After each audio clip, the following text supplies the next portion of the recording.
Yeah, this is Newsroom. Hello and welcome from Johannesburg here in South Africa. My name is Evan Janssen. The show, of course, live and broadcast from our studios in Auckland Park. We're also streaming live on YouTube as we speak, really, with the whole show then available on our YouTube channel all of the time. Today, the platinum strike could be over soon, but two of the world's biggest ratings agencies could be downgrading the country's outlook a little bit further today. The High Court in Pretoria has granted the Right to Know campaign permission to picket outside the Arms Commission in the capital. And what is your view on the opening of the World Cup in Brazil last night? Send it to us at SABC Newsroom. First, though, Katrin gives us a look at the latest news.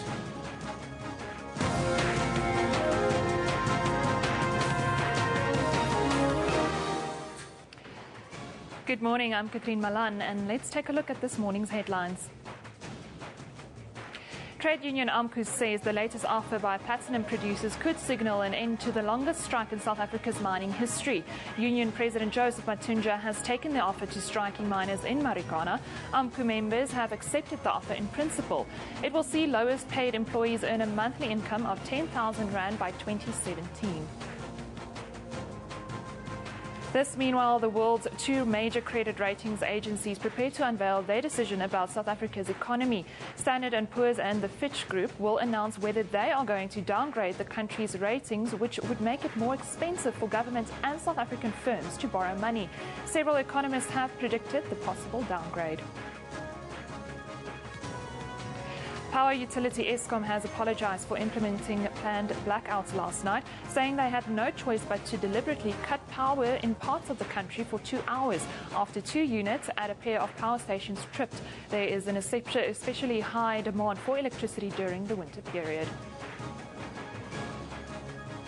And the 2014 FIFA World Cup kicked off last night with victory for the hosts. Brazil beat Croatia 3-1. Construction delays and protests were put behind as thousands of fans were treated to a football-style carnival. Jennifer Lopez, rapper Pitbull, and pop star Claudina performed singing the World Cup theme, "We Are One." It, however, wasn't fun and games for all in Brazil. Protesters and Brazilian police clashed in Sao Paulo, Rio de Janeiro and other World Cup cities. A few demonstrators suffered injuries after being hit by rubber bullets, while others were seen choking after inhaling tear gas. This follows months of violent protests over the $11 billion cost of hosting the World Cup. Remember, all these stories are available on our Facebook page, SABC Newsroom. You can also follow us on Twitter at SABC Newsroom. Yeben, back to you. Yeah, thanks very much, Katrina. Very good morning to you once again. Now, our top story, Labour Union AMCU is due to inform platinum houses later today whether they will formally accept the latest pay offer and sign an agreement to end the 5-month strike. Striking miners have given union leader Joseph Matunja a mandate to accept a 1,000 Rand monthly increase for lowest paid workers over 3 years after mining houses topped up their initial offer by just 200 Rand. Matunja is expected to sign the agreement this week, which will signal the end to the longest strike in South African mining history. Earlier yesterday, platinum producers said an agreement in principle had been reached with AMCU and that its leadership would discuss some proposals with its members. Mining experts say production should resume within a week if the agreement is signed. Now, the bad news for South Africa this morning is that ratings agency Fitch, well, they have just downgraded South Africa's outlook from, to negative from stable and affirmed its BBB credit rating near the bottom of the investment grade scale. I've got with us this morning Mike Schuessler, is an economist. South Africa's foremost economist, Mike Schuessler. Good morning. Good morning, Eben. Fitch has just downgraded our outlook. What does that mean in practice? Well, at the moment, it doesn't mean anything right now. But we've already seen the Rand weaken about 3 cents on that announcement. And I think what we're about to see is that S&P is going to keep the negative outlook. And then in 6 months or a year's time, we're going to be downgraded to an investment rating that's just one notch above, let's say, a non-investment rating. And the problem with that is, where it becomes practical for us, is that many overseas pension funds and unit trusts and so on invest in our market, with other words, buy our government debt, buy our stocks and the like. And they're going to be curtailed to do that to a certain extent, because every time you decline a notch on the ratings agency, the percentage they may invest in the country is going to decline. And therefore, the chances are good that within the next year, we're going to get 2 of the big 3 rating agencies give us a decline in investment and grade rating. It'll still be but that will have an impact on the cost of borrowing by the government, because the yields will go up. And very simply put, we will find ourselves in a situation where the rand is very likely to go down. Recession is the big nasty word that's been floating around on the back of this platinum strike that's been going on for 5 months now. What are your views on this? Well, I thought we were in a recession, but I was quite surprised by the mining numbers that came out yesterday, and there was actually a 39% increase month on month in the volume of platinum produced, surprisingly enough. I think the other parts that are not striking are producing more. And that says to us one of the reasons why the price of platinum didn't really move is that we have actually been producing. So there is a chance that we avoid a recession. But whether we do or not is neither here nor there, even. It is just very simply a case where we have very weak growth. And we saw Fitch say we're only going to grow 1.7%. We see the World Bank saying we're only going to grow 2%. Everybody's downgrading their growth. I myself think we're going to grow closer to 1% now. So we ultimately are not growing anywhere close to where the world is growing at roughly 3% or Africa at roughly 5%. How does that then play out in the medium term for the man in the street? Well, the guy in the street is going to feel that less services are going to be rendered to him when government can't produce as much money as they want to. And the reason why they're not going to produce that much money is that ultimately the revenue isn't coming in because we're not growing fast enough. That's the one thing. The other thing, for the man in the street, we're already feeling many of those effects. Interest rates are up. The rand is down, so we pay more for petrol, we pay more for milli meal, we pay more for things, and we're going to see more of the same. And I think we're going to feel like a country that's under pressure and under siege. And I suspect we're going to get a lot more service delivery protests. I suspect this year it looks like we're going to get even more strikes. And already this year, without even 6 months having gone, we've got the 3rd highest number of man days lost for strikes. So that is a huge, huge thing, because it already puts us in the top 3 years and the top year for the private sector, which is our production sector, which is actually frightening, because it says to you that at this moment in time we're not producing as we should. It's probably only Brazil that's got more protests than us and strikes than us at the moment. But just stay with us, Mark. I want us to go to the Platinum Belt, where our reporter Selo Tatai is standing by to give us a little update as to the mood on the Platinum Belt. A very good morning to you. Selo, are you with us?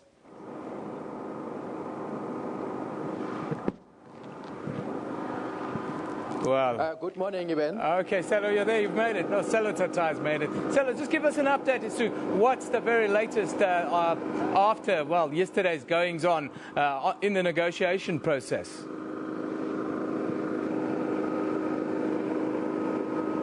Well, it's fairly quiet here today at the Platinum Belt event, but you'll know that today AMCU President Joseph Matundra is meeting with mine bosses to discuss some of the conditions that were put forth by mine workers yesterday when they were voting for a new wage offer. Some of the conditions include that some of the striking mine workers who were arrested during the strike should be released, and also that the 1,000 rand wage increment should not be phased in 5 years, rather in 3 years, and also that the 250 workers who were fired by a loanman should be reinstated. So those are the 3 critical conditions that were put forth by mine workers yesterday. And also there was a change of heart when we spoke to mine workers yesterday, saying that this industrial action has really taken a toll on them, and that they couldn't afford even the basic things. You'll remember that for the past 2 weeks, Gift of the Givers has been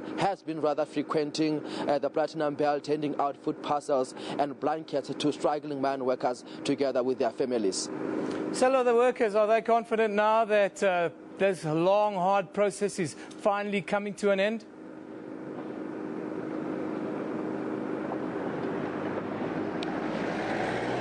Pardon, Eben, can you repeat the question? So just give us the mood amongst the workers. Are they now positive and confident that this long 5-month process of suffering really on the platinum belt is finally coming to an end?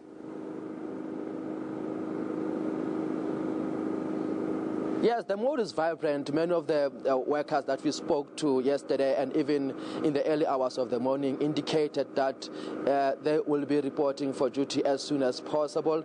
You'll remember that there are some logistical factors that one needs to take into cognizance. Workers will have to visit various health facilities for them to be assessed medically. Then from there on, then we can start to see many of them trickling into various shafts to start with their duties. Selo, thank you very much. Thank you very much for that update. That's our reporter in Rustenburg, Selo Tatai, giving us a little update as to, well, there seems to be a buoyant mood that the strike could be at the end of it all. But I've got Mike Schussler with me here. Mike, I wanted to ask you, you recently said that the strike is taking workers into poverty, and one can see it really playing out there. Just give us your broad strokes on that. Well, if you look at it, it's virtually 39% of the year that they've been on strike. So that's how long you're not going to get a salary. That obviously takes a lot out of you as such. It takes a lot out of the economy. We know that for every miner, and there's 125,000, although only 70,000 are on strike. Yeah. There's 1.6 to 1.7 people in the services industry and the supplier industry to the mines. So we're looking at approximately about 340,000 people, working adults that have been affected. And we now know that it's broadening out because, for example, some of the retailers are having to have less people on board. So we think it's a minimum of 1.4 million South Africans have been affected by this strike, if not more, in one form or another. They may have lost their total salary. Some contractors who are not on strike did that. Some people are just not getting overtime or production bonuses. Yeah. Other people have seen their firms close. So this has had a very, very negative impact on all of us, and it's probably played its role in the rand. I want to ask you about this scenario playing itself out now with businesses really suffering on the platinum belt. It's not only workers, it's businesses, families, entire communities really being set back. How long do you think these communities will take to get back to normal if the strike ends? If the strike ends now, I would reckon between 2 and 3 times the length of the strike to get back to normal. So, you know, we're saying it's about a 5-month strike, so we're saying another 10 months for them to get a little bit back onto their feet, maybe even 15 months to get back onto their feet. And let's just define normal. We know already that the production for 3 months is not going to really happen. Yeah. And when we get to the normal, it might be a new normal where there's only 80 or 90% of production in many of those shafts. Yeah. So it may be a weaker normal than before. And then what would be the sort of period for the wider economy in South Africa to take a step forward? I think we're going to see a step forward in the third quarter, depending on other strikes and other things that happen. But I do think that this year certainly is a very bad growth year. It looks like next year's already been affected, at least in a little bit. So I think, you know, yes, it'll be feel more like normal in 3-4 months' time for most of us. But for the broader economy, there's still that anchor in this long strike that's going to take a while to work its way through. And you can see that most economists and rating agencies and even government organizations have even lowered next year's growth forecast. And we're now no longer looking at a 3.5, but rather at a 2.7 or a 3. So, you know, yes, forecasts can be wrong, but we're certainly, I think, now for the next 18 months, on a recovery, hopefully, but it's a recovery, not a normal. And finally, what should the government do to make sure that this process of recovery is expedited? Well, I think the one thing that government can do is that they can go into those communities, help wherever they can with things like housing. And I think the government overall has to now look at its own spending very, very hard again, unfortunately, because we can't afford any overspending. And this means that next year's wage negotiations with the public servants is going to be crucial. Well, Mike, thank you for joining us this morning. That's leading economist here in South Africa, Mike Schuessler, giving us his views on, well, the downgrading once again.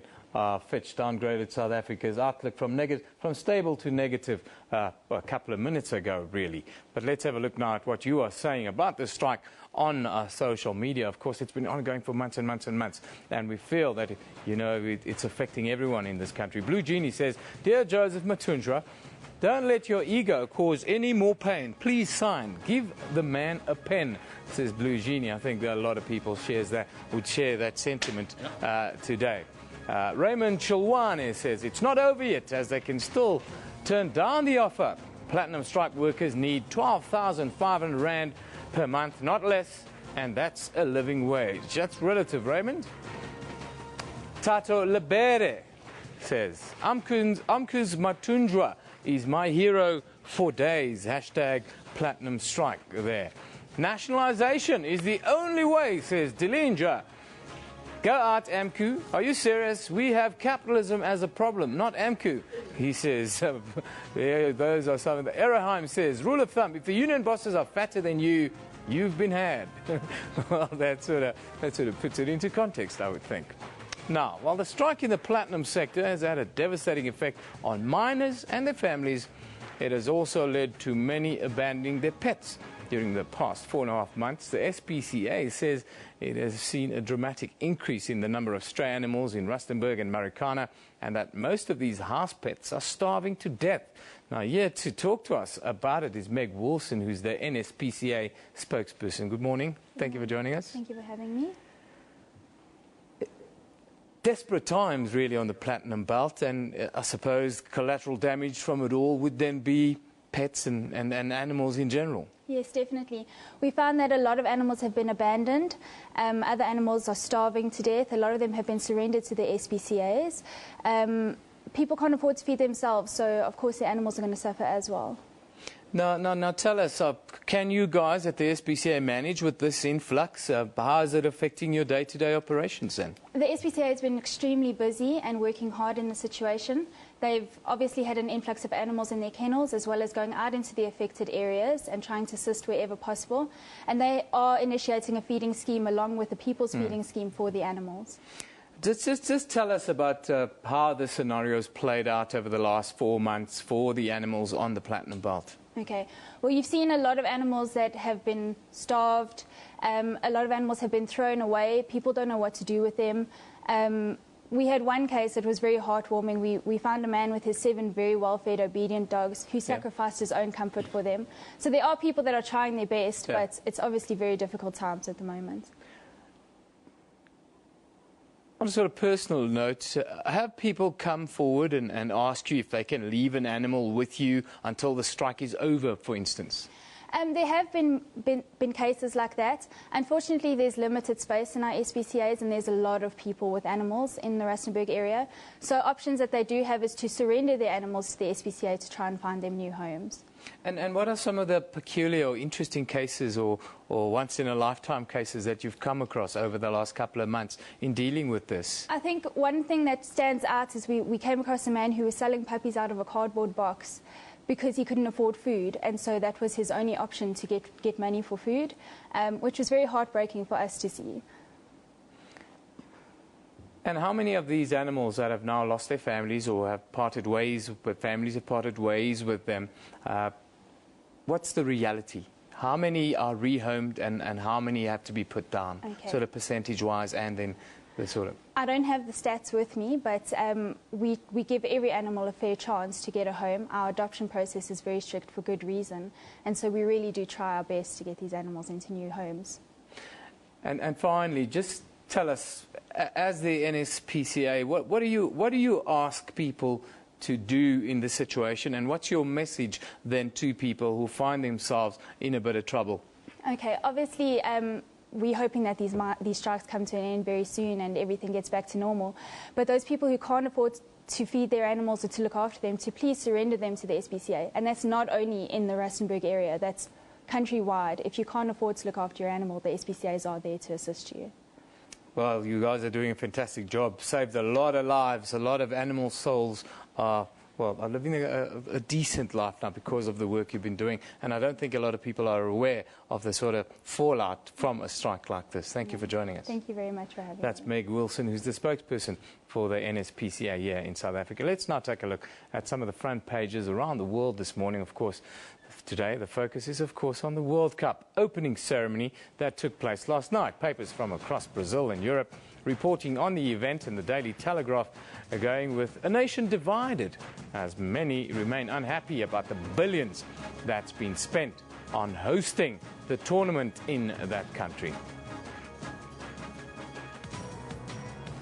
The flip side, of course, it's World Cup, and the world is celebrating. Millions of people around the globe have been counting down the days, hours, seconds to the spectacle all kicking off today.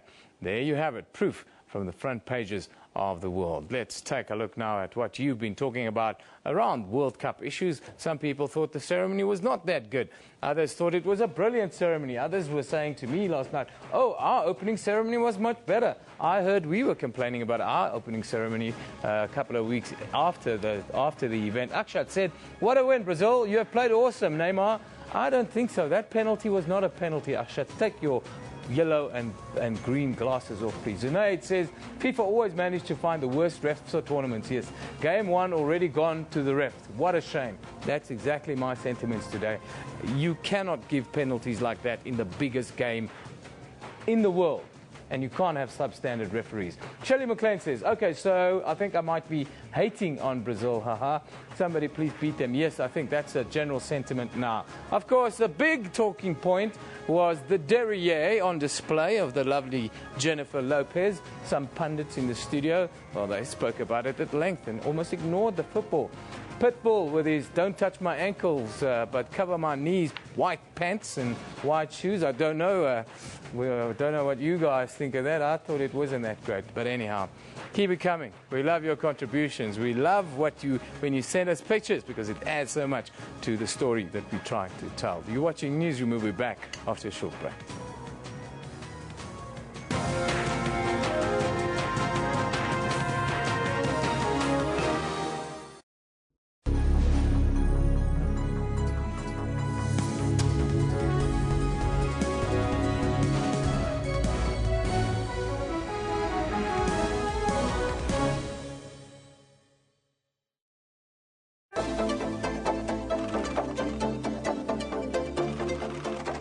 Hate white people? Not at all. Some of my best friends are white. But you can't be complaining about the money spent. You're benefiting. No, I'm not. You're paid. No, I'm not at all. Are you not paid? And in any event, firstly, it's none of your business. Secondly, I get paid what I'm worth, and I think I'm worth what I've been paid. Watch Question Time with me, Mpho Tsedu, Monday to Thursday at 5:30 p.m. on the SABC News channel. United States President Barack Obama has expressed sadness over the shooting at a U.S. Army base in Fort Hood in Texas. A soldier opened fire on fellow service members at the military base, killing 3 people and wounding 16 others before committing suicide at the same post. I want to just assure all of us that we are going to get to the bottom of exactly what happened. Any shooting is troubling. Obviously, this reopens the pain of what happened at Fort Hood 5 years ago. We urge you to stay with us here on AM News on Channel 404 on DSTV with myself, Elvis Preston. And me, Kendall Makamati. We'll be back at the top of the hour, so do not touch that remote. That's AM News, daily at 10 a.m. on SABC News.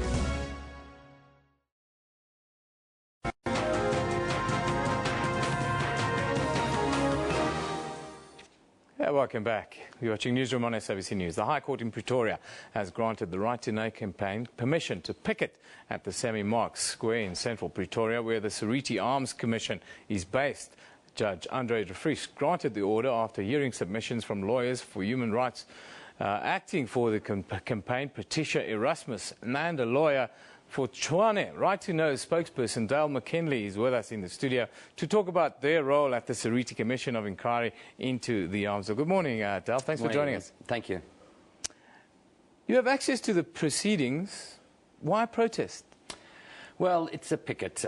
First of all, we have a right to do this, and we want our voices to be heard. We felt very clearly that the arms deal, which has been going on for a long time, had sort of gone to the back pages. Yeah. And it's a hugely important commission, mostly because the public really doesn't know what happened. And what we wanted to do was to be there to highlight the fact that there's a lot of information that we don't know about. And Trevor Manuel, our ex-finance minister, was testifying yesterday, and we wanted him, particularly as the financier, to come clean and to tell us actually what exactly happened and who was responsible. That's why we were there. What do you make of the testimony of the last week or so of all the big players that have been involved? They've all been singing from pretty much the same hymn sheet. What do you make of that? Well, it's not surprising, as you say. I think there is a concerted effort to sort of keep the lid on top of this thing, because I think if you open that can of worms, the feeling is that it's not going to end. And that's unfortunate, because we have a right to know in our case. And this has affected a whole range of different industries, budgets, debts that we have to pay. And that's the message that we have, is we have a right to access that information. This is our public monies and our public representatives. Noted. However, more than 15 years on now almost, and this thing is dragging on, and we're not getting any access to information. Everyone seems to be on point with this, on the same sort of hymn sheet. Is it still in the public interest to spend money on this commission and on this case? It would be if the commission was doing its job. It would be a very good use of public money. We feel that the Sariti Commission is actually not doing its job. It's just turning the wheels and going through the motions. And that's when people get cynical about these things, and understandably so. Yeah. But we have to have these commissions to do their job properly, because if we just say, well, it's okay, there was a lot of corruption, billions of rands disappeared, well, it's 10 years on, let's let it go, nobody takes responsibility, then we basically weaken our democracy. And that's why we have civil society there to remind us and to prick that conscience constantly, and to remind our public representatives that they are accountable. I've been following this quite closely the whole time. The one thing for me that's missing is the smoking gun that could blow this thing wide open. Where is the smoking gun, or the smoking frigate for that matter? The smoking frigate, or if they're working at this moment. I don't think anybody knows that, but I certainly think that around this is the role of our top politicians. What role? Where did the real decisions come from? Who gave the green light for these things? Some have already passed on, but I think the main issue here is: was there paybacks? Were there lots of bribes being paid? And there's already evidence that has been uncovered by many different investigators on that front. But I think the main thing that the public wants is accountability. Yeah. It's not about pointing a finger at a particular individual. It's about saying, listen, if you're going to spend our public monies, do it properly, whether it's on the arms deal or whether it's on anything else. And we want to be able to have those people take account of what they spend. And when they do wrongdoings, we want them to be punished for doing so. Let's get back to your campaign and your organisation. You felt so strongly against the Armed Commission that you applied to picket in protest. How are you going to proceed with this process now? Well, we did. Yesterday we were there. We were in front while Trevor Manuel was testifying. And Thabo Mbeki, our ex-president, is coming on board soon on the commission, and we'll be there again. And I wanted to say that it's important that the judge ruled in the way, because the Tshwane police and many police forces around the country are unfortunately breaking our own laws. They are trying to prevent people from doing those protests. So it was very important to do that, and for people to be able to see that civil society has a voice and that people do care about these commissions, and we do care what happens. Finally, what do you expect from Thabo Mbeki when he takes to the stand? Well, we hope that Thabo tells us the truth of what happened. And I think it's good that they're going to face some hostile questioning. They're going to have to answer some of those questions. I think the real issue really is going to be what Sariti does with all this information. Yeah. And that's really going to wait to see. So if we can put more pressure on him to get to the right conclusion, I think that's a good thing. Well, the picket is on, and the picket is on, and the pressure is on, very much so. There we see some of the picketing that's been going on outside. Thank you for joining us this morning. Dale McKinley from the Right to Know campaign. Of course, the High Court in Pretoria granted them permission to picket at the Sammy Marks Square in central Pretoria against the Sariti Arms Commission. Thank you once again for joining us this morning. Let's now take a look at what you're on about on social media. We'll be buying a 6 kVA generator today. Escom, enough is enough. Yeah, load shedding has been going on even in my area. Well, yesterday was a cold day. Anton Eberhard says Escom again unable to supply electricity demand, which means South Africa's economic development is also constrained. It seems we're getting it from all fronts. Wacky 10 says Escom, thanks for all the blackouts as promised last night. When will you guys get your act together and start providing a decent service? I think that's been discussed at length. Quena the Great, whoever calls himself the Great. Quena the Great says, I only wonder if Escom is doing enough to avoid load shedding. It's load shedding, my friend. Yes, they are trying their very, very best. Vince says, did not watch the opening ceremony, I think. Brazil did not even watch the game because of the load shedding. Sorry, we apologized.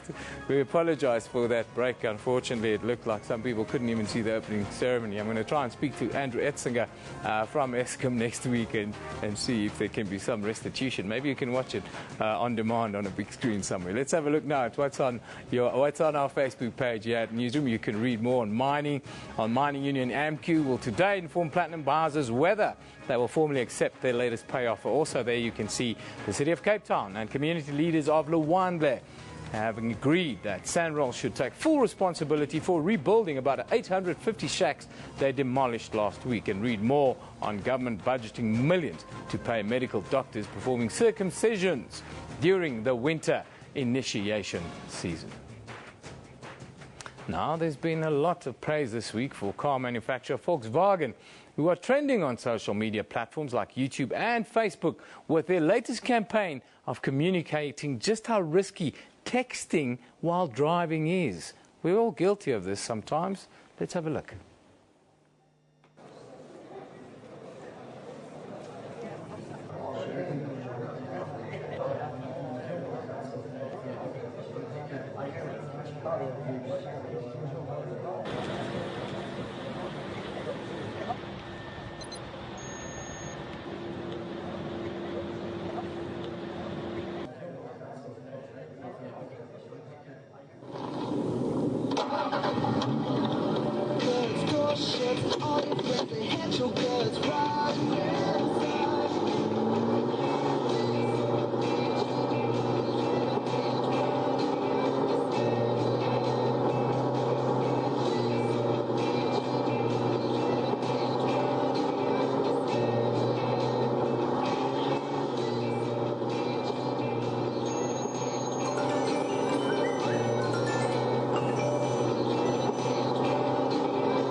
Your World provides trusted world, continent and local stories.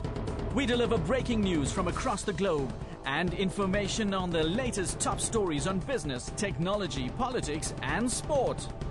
Analysis of the big global business and economic issues as they affect consumers and investors. Make sure you don't miss Your World, weekdays between 11 and 12 midnight. We keep the nation fully informed.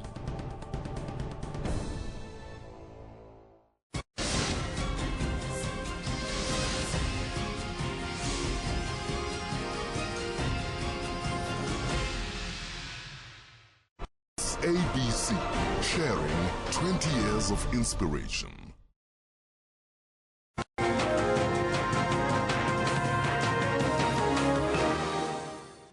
Welcome back. You're watching Newsroom on SABC News. Let's have a look at the news-making headlines this morning. Trade union AMQ says the latest offer by platinum producers could signal an end to the longest strike in South Africa's mining history. Union President Joseph Matunja has taken the offer to striking miners in Marikana. AMQ members have accepted the offer in principle. It will see lowest paid employees earn a monthly income of 10,000 Rand by 2017. Meanwhile, one of the world's two major credit rating agencies, the Fitch Group, has revised the outlook on South Africa's economy to negative from stable and affirmed its credit rating at BBB, saying the outlook revision was partly due to the platinum strike. Power utility Escom has apologized for implementing planned blackouts last night, saying they had no choice but to deliberately cut power in parts of the country for 2 hours after 2 units at a pair of power stations tripped. There is an especially high demand for electricity during the winter period. Then the 2014 FIFA World Cup kicked off last night with victory for the hosts. Brazil beat Croatia 3-1. Construction delays and protests were put behind as thousands of fans were treated to a football-style carnival. Jennifer Lopez, rapper Pitbull, and pop star Claudina performed, singing the World Cup theme, "We Are One." It, however, wasn't fun and games for all in Brazil. Protesters and Brazilian police clashed in Sao Paulo, Rio de Janeiro and other World Cup cities.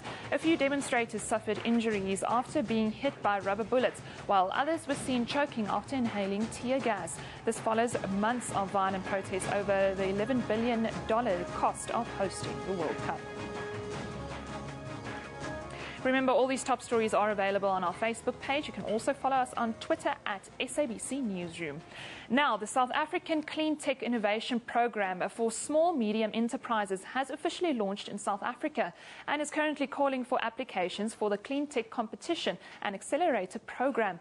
The aim of this initiative is to tackle the planet's most imminent environmental challenges and enable small businesses to play a pivotal role in finding local innovative solutions.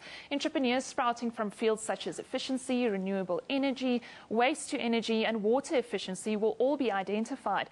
To tell us more, we are joined by Gershwin McCure, the project manager of Technology Innovation Agency. Gershwin, thank you so much for joining us this morning. Thank you. Good morning. Let's start off with clean tech, clean technology. Sure. Explain to us the thinking behind it. Well, clean technology is sometimes called green technology. And essentially, it's a technology that reduces our reliance on fossil fuels and on the resources, our natural resources. So common examples are, for example, solar panels, wind generators. Those are clean technologies. In this case, what we're talking about is clean technology innovation. So we're really looking for the innovative ideas around clean technology. Now, I understand it's an idea or concept that started back in 2011. Can you just take us back to how it's developed up until now? Well, in 2011, we had COP17 in Durban, South Africa. And at the same time, we ran a competition for clean tech at the time. It was a shorter competition, but was well celebrated. And it was seen that there was an opportunity here to grow this kind of program. So UNIDO, the United Nations Industrial Development Organization, the Global Environment Facility, and the South African government decided to partner and bring this program to South Africa. It's also been rolled out in 6 other countries, or 5 other countries, including South Africa, and therefore makes it a global effort. How has it been in other countries? Any success stories? This is a pilot phase in all the other countries it's running in. So we are all running the program from start this year. And in other countries, therefore, there are no real success stories to share. But from South Africa, because we ran it in 2011, we have a few entrepreneurs who've done well so far and can showcase the successes that they've gained through this program. Now, you're from the Technology Innovation Agency. Can you tell me more about the work you guys do and then who you're partnering with in this program? Well, the Technology Innovation Agency really supports innovation in technology and is an agency of government with the primary government department being the Department of Science and Technology. So the Clean Tech program, the Clean Tech Innovation Program, is seen as a pipeline opportunity for supporting SMEs in the innovation space, which is what TIA, Technology Innovation Agency, does.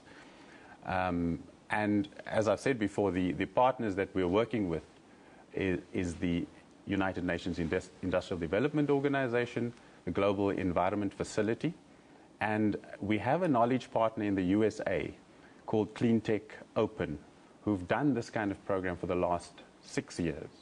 with massive impact. So they're quite helpful to us at the moment as well. Now let's move on to the competition. You are calling on all entrepreneurs to enter this competition. Why? What is it exactly about? Well, it's an opportunity for them to make a difference, to make an impact on our environment, on our CO2 footprint. But it's really for those startups and SMEs who operate in the innovation space in clean technology. So we are giving an opportunity here for those technologies to be showcased and obviously to develop the entrepreneurial side of their business as well. Now, any involvement from the new ministry, the Small Medium Enterprises Ministry? We're looking to speak to them. They're still quite new, but we have definite support from other government departments like the Department of Trade and Industry, DST, the Department of Environmental Affairs, and so they're very much on board from a government point of view. Can you just recap to us the entrepreneurs that you're trying to attract and the different fields they come from? We're looking at startups and SMEs in the areas of energy efficiency, renewable energy, water efficiency, and waste to energy. And really we're looking for innovations that are South African, that belong to South Africans, and we're trying to promote South African innovations therefore. Now, just to wrap, if there's a young entrepreneur out there, how can they know more, become more involved? Well, we're quite available electronically. We have a website. It's southafrica.cleantechopen.org.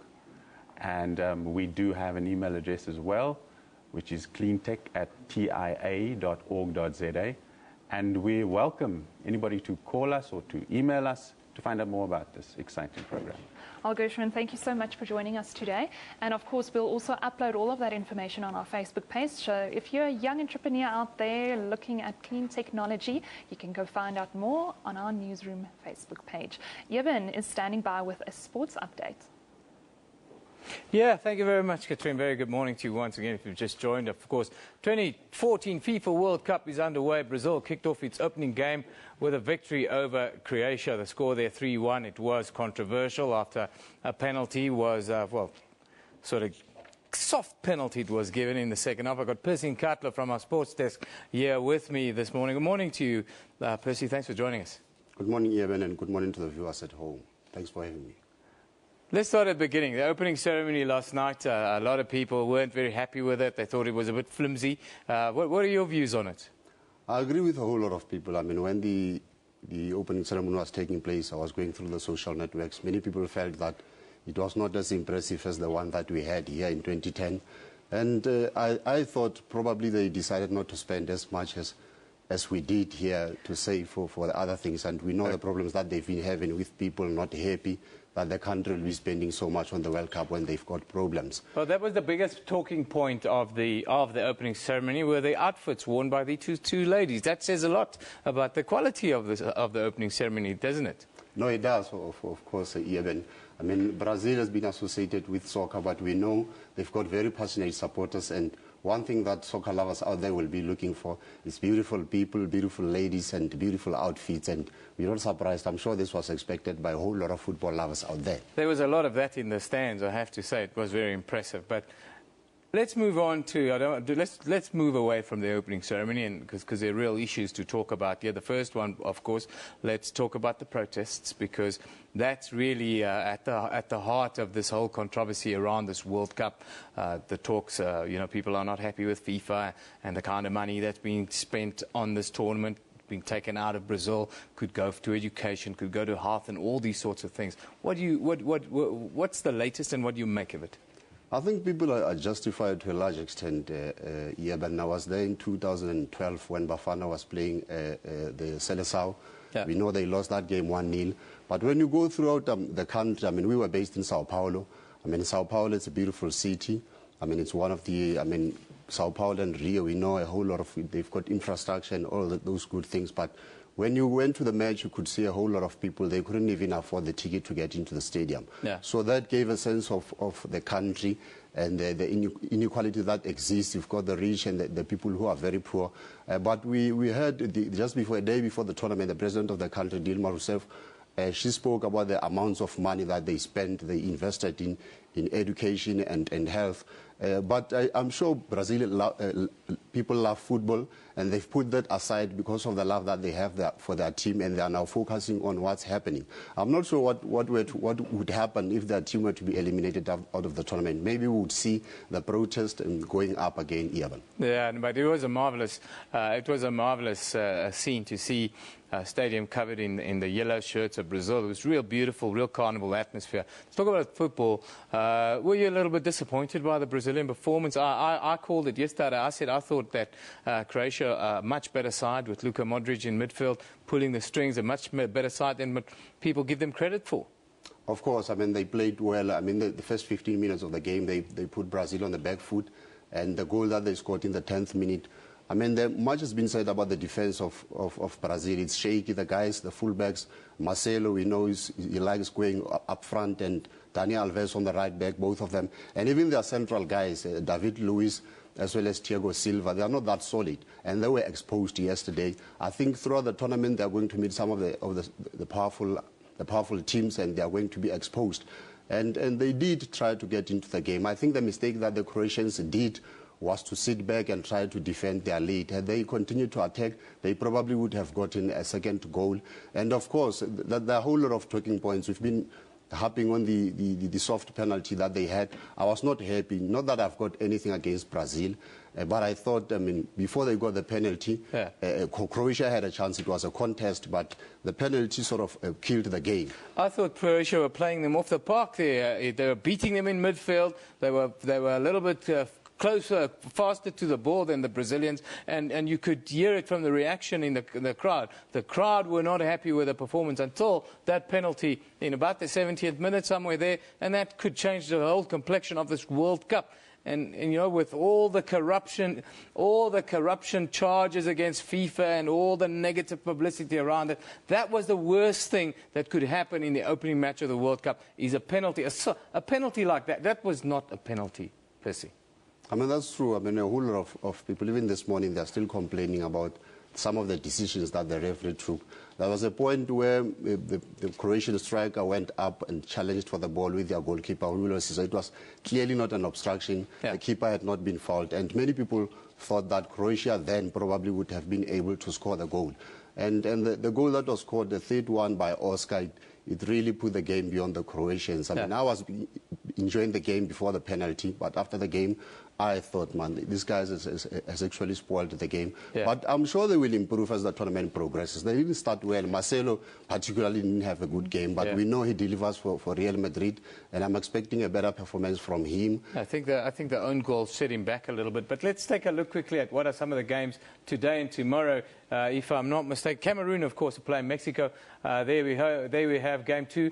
Cameroon versus Mexico, 13th of June. That's Friday the 13th today at 7 o'clock this evening. What do you say on this one? I think Cameroon might be the African team that surprised people. I think they've got a chance. I mean, even if you don't look much at the scandals that they had before they left, where they were fighting for bonuses, I think they've got a chance if they can beat Mexico tonight.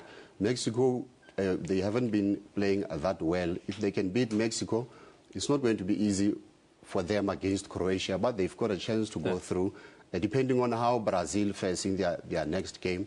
But if they don't make it, we still have other 4 teams that can make the continent proud even. The other game stands out for me. It's Spain against the Netherlands. You've got 30 seconds to tell us quickly about this game and your views on it.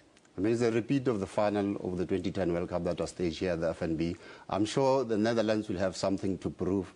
And it's a game that most guys would be looking forward to. I personally will be looking forward to. I'll be putting my money on Netherlands. Spain has not been playing well recently. So when they lost in the final against Brazil in the Confederations Cup final last year, they would probably like to prove their detractors wrong and that they are still a good team even. Their team is getting a little bit old, and I think once you've won a big tournament and have had so much success, the hunger is just not there anymore. But Percy, thank you for joining us and giving us a little heads up as to how you see how things have developed over the last 24 hours and will be over the next week. Thanks again. Thanks, Ian.